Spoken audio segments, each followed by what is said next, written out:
I'm Marcus, and I'm the CNC production manager. CNC stands for Computer Numeric Control. What that is a machine that's tied to an actual computer.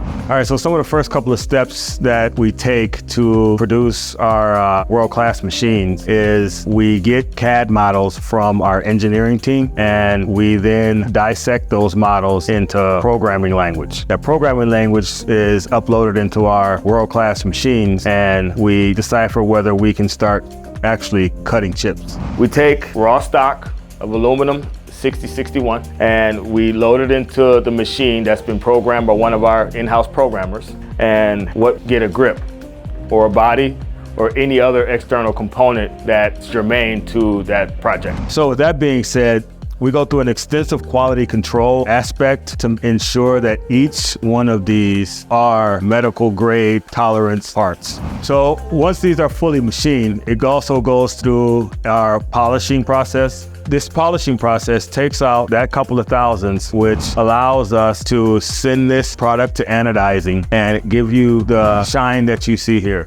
As you know, our quality is unmatched. Our tolerances are unbelievably tight. Our Microbeau products are cutting edge. We have the best quality, the best products. We use the best materials, and that's where we set ourselves apart from anywhere else in the world.